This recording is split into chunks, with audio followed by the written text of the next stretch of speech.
প্রাপ্তবয়স্ক ছেলে মেয়ে যদি সাক্ষী রেখে একে আরেকজনকে কবুল করে নেয় তাহলে কি তাদের বিয়ে হয়ে যাবে? যদি বলে আমার মেয়েকে দিলাম। দেখেন, আল্লাহ মাফ করুক, শয়তান যে কতভাবে বিভ্রান্ত করে, এবং এই সমস্ত প্রশ্নগুলো শুনে আমাদের অনেক ভাইরা বলেন এই সমস্ত আলতু ফালতু প্রশ্ন করে। আরে ভাই, আপনার কাছে আলতু ফালতু প্রশ্ন হতে পারে, ওই বেচারার কাছে এই প্রশ্নটা অনেক গুরুত্বপূর্ণ হতে পারে না? একবার রমজান মাসে আমার মনে আছে, আমি দুপুরে মোবাইল, সাধারণত রমজান মাসে দিনের বেলা ফজরের পর একটু এশা টেশা করে তারপর আমরা ঘুমাই আমাদের বাসায় সবাই। তো লম্বা ঘুম দিয়েছি, মোবাইলটা সাইলেন্ট করি। ঘুম থেকে উঠে দেখি একটা নাম্বার থেকে অনেকবার কল, বলে গেছি মানে 15-20 বার হবে, এরকম আরো বেশি হইতে পারে। এতবার কল একটা নাম্বার থেকে। তো তাড়াতাড়ি কল ব্যাক করলাম। একটা মানুষ এতবার কল দিছে, কে কোন বিপদে পড়ছে আল্লাহ জানে। ধরার পরে অপর প্রান্ত থেকে এক মহিলা ফোন ধরলো। ধরার পরে বললাম যে বোন, এতবার ফোন দিচ্ছেন, কোনো অসুবিধা? বলে হুজুর একটা জরুরি মাসআলা দরকার আমার। আমি আচ্ছা বলেন বলেন। তো উনি বলেন যে মাসআলা হলো স্বামীর পকেট থেকে টাকা চুরি করা জায়েজ আছে কিনা। আমার রাগ হইল। আমি বললাম যে এইটা আপনার জরুরি মাসআলা হইলো? আপনি এতবার কল দিয়েছেন, আমি পরেশান হয়ে গেলাম দেখে। এটা একটা জরুরি মাসআলা হলো? যাই হোক, ওনাকে মাসআলা উত্তর দিলাম, দিয়ে আর রাখলাম।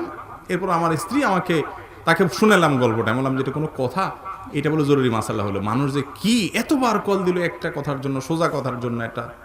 তখন আমার স্ত্রী আমাকে বলল যে তোমার হিসাবটা ভুল হচ্ছে। আমি বললাম কেন? বলছে তোমার কাছে যেটা খুব তুচ্ছ মাসালা, এটা তার কাছে অনেক গুরুত্বপূর্ণ। ওই বেচারি হয়তো স্বামীর পকেটের টাকাটা আজকেই পাইছে, এখনই তার উত্তরটা দরকার। হয়তো আগে কখনো তার স্বামী এত বকিল পকেটে টাকা টুকা রাখে না, চান্সটা সে আজকে পাইছে। এখন তুমি মাসালা জায়েজ বললে সে নিতে পারে। বেচারির জায়গাটা দেখার চেষ্টা করো, তুমি তোমার জায়গা বসে উত্তর দিলে হবে না। তো আমাদের কাছে অনেক ভাইরা প্রশ্ন করেন, এমন প্রশ্ন যে প্রশ্নটা আমাদের অনলাইনে ফেসবুকে অনেকে কমেন্ট করে, এটা কোনো প্রশ্ন হলো? ভাই, কোনো কর্তার প্রশ্নকে ছোট করার সুযোগ নাই। সে জানে না দেখে তো প্রশ্ন করছে বেচারা।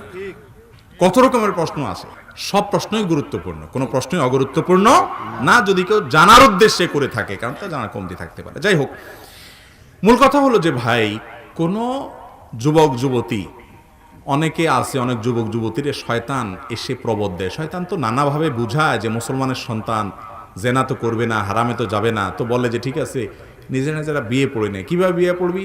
বলে এই 2 কাঁধে 2 ফেরেশতা আছে না, 2জনকে সাক্ষী রাখ। এরকম করে কিন্তু অনেকে। আমার কাছে অনেক প্রশ্ন আসছে এরকম, যে অনেকে নাকি এরকম করে, 2 কাঁধে 2 ফেরেশতারে সাক্ষী রেখে বিয়ে করে। আবার অনেকে বলে যে আসমান জমিনের সাক্ষী রেখে বিয়ে কর, আল্লাহরে সাক্ষী রেখে বিয়ে কর। এখন আবার দেখলাম যে তারা নিজেরা নিজেদেরকে হয়তো সাক্ষী রেখে বিয়ে করার কথা মনে প্রশ্ন করছে। এগুলোতে বিয়ে হবে না, এগুলো শয়তানের শয়তানি। আপনাকে নেক্সট শুরুতে শয়তান ধোঁকা দিচ্ছে, জেনা হবে। বিয়ে হতে হলে 2 জন প্রাপ্ত বয়স্ক পুরুষ, আপনি পুরুষ প্রস্তাবক পাত্র, আপনি সাক্ষী হবেন না, আপনি তো নিজে প্রস্তাবক। যে প্রস্তাব দিবে, যে কবুল করবে, তাদের বাইরে আলাদা 2 জন প্রাপ্ত বয়স্ক পুরুষ কি হইতে হবে? সাক্ষী হইতে হবে। সাক্ষী ছাড়া বিয়ে বিশুদ্ধ হবে না। শুধু সাক্ষী হইলেই হবে তা নয়, আবার বিয়ের জন্য আরো যে বিষয়গুলো আছে সেগুলো সম্পাদন করতে হবে। লুকোচুরি করে 2 নম্বরই করে বিয়ে করবেন। আরে যুবক, জীবনে একটা বিয়ে, কেন 2 নম্বরই করে সেটা কালিযুক্ত করবেন? সুন্দর করে করবেন, পয়সা করে কামাই করেন। আর বিয়ের যে প্রেম শয়তান সৃষ্টি করে, এটা আপনাকে বিপদগামী করার জন্য করে। মুসলিম যুবকের তারুণ্যকে ধ্বংস করার জন্য ইবলিসের সবচেয়ে বড় পথ, হাতিয়ার হলো এই জেনার পথ। এটা থেকে বেঁচে থাকা আজকাল কঠিন হয়ে গেছে, সংগ্রাম করতে হবে এবং জমায়ে রাখেন নিজের ভালোবাসাকে বৈধ ভালোবাসার সময় ব্যবহার করার জন্য। আল্লাহ তাআলা আমাদেরকে তৌফিক দান করুন। তাহলে এরকম নিজেদেরকে নিজেরা সাক্ষী বানাতে না বিয়ে করলে কি হবে না? বিয়ে বিশুদ্ধ হবে না। আউটসোর্সিং এর টাকা দিয়ে কোরবানিতে অংশগ্রহণ করা জায়েজ হবে কিনা এবং আউটসোর্সিং এর টাকা হালাল কিনা? আউটসোর্সিং বা ফ্রিল্যান্সিং এর যে উপার্জন, এটা হালাল কিনা? এর উত্তর হলো যে মৌলিকভাবে এটা হালাল। দেখতে হবে আউটসোর্সিং করে আপনি কি কাজ করছেন, ফ্রিল্যান্সিং করে আপনি কি কাজ করছেন। আপনি অ্যাজ এ ফ্রিল্যান্সার যদি একটা হারাম কাজের অর্ডার নেন, ধরেন একটা মদের প্রোডাক্ট, এটা ডিজাইনের কাজ নিয়েছেন আপনি, তাহলে আপনার কাজটা হারাম হবে, এটার উপার্জন হারাম হবে। আপনি একটা পোশাকের ডিজাইনের কাজ নিয়েছেন, আপনার কাজটা, পোশাকটা হালাল পোশাকের ডিজাইনের কাজ নিয়েছেন, আপনার কাজটা হালাল হবে।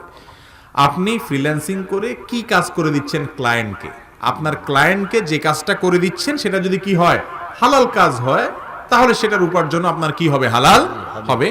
আর যদি সে কাজটা হারাম হয় তাহলে তার উপার্জনটাও কি হবে, হারাম হবে। এটা হলো অনেকটা শেয়ার মার্কেটে বিজনেসের মতো। অনেকে এটাও জিজ্ঞাসা করেন যে শেয়ার মার্কেটে ব্যবসা করা জায়েজ আছে কিনা। মৌলিকভাবে শেয়ার মার্কেটে শেয়ার কেনা বেচার ব্যবসা করা এটা জায়েজ আছে। কোন কোম্পানির শেয়ার কিনছেন, তাদের কাজ কি, পলিসি কি, আপনি যে শেয়ার কিনছেন সেখানে কোনো হারামের ভাগীদার হচ্ছেন কিনা, এটা হলো দেখার বিষয়। কথার কথা একটা কোম্পানি একটা বৈদ্যুতিক আইটেম আবিষ্কার উৎপাদন করে, তা আপনি সেই কোম্পানির শেয়ার কিনছেন, তারা বিদ্যুতের বিভিন্ন আইটেমগুলো উৎপাদন করে করে এগুলো বিক্রি করে, সেই কোম্পানির শেয়ার কিনছেন কিনা জায়েজ, এটা বেচাও কি জায়েজ। কিন্তু আমাদের দেশের শেয়ার মার্কেট এটা অবশ্য দুনিয়ার অন্য 10টা শেয়ার মার্কেটের মতো না। এটাকে সংশ্লিষ্টরা, এই বিষয় বিশেষজ্ঞ যারা, তারাই বলেন এটা জুয়ার মার্কেট। তো এটার কথা আমি সাধারণ শেয়ার আন্তর্জাতিকভাবে বা যেখানে সত্যিকারের যে শেয়ার কেনা বেচা হয়, জুয়ার মতো কোনো কারবার নাই, সেই কথা বলছি, কমন কথা বলছি, সাধারণ মাসালা বলেছি। ফ্রিল্যান্সিংটা এরকম, যদি আপনি হালাল কাজ করেন তাহলে তার মাধ্যমে উপার্জনটা হালাল হবে। আপনি 10টা কাজ করছেন, 2টা হালাল করছেন, 8টা হারাম করছেন, তো 2টার টাকা আপনার হালাল, বাকিটা হারাম। কথা কি বুঝাতে পারছি? কোন মসজিদের ওয়াকফ করা জায়গা ক্রয় বিক্রয় করা যাবে কিনা? কোন মসজিদের জায়গা যদি ওয়াকফ করা হয়, আল্লাহর জন্য, আল্লাহর ঘরের জন্য মসজিদ দান করা হয়েছে, ওয়াকফ করা হয়েছে, এই ওয়াকফ করা জমি কখনো বেচা যাবে না, এটা কখনো বিক্রি করা যাবে, এটা পরিবর্তনও করা যাবে। একজন ওয়াকফ করে চলে গেলেন, আপনি মসজিদ কমিটির লোকজন, আপনি বেচে আরেক জায়গায় মসজিদ করলেন, জায়েজ হবে? এটা জায়েজ হবে না। ওয়াকফের জমিন বেচা কেনা পরিবর্তন করা এটা জায়েজ নাই।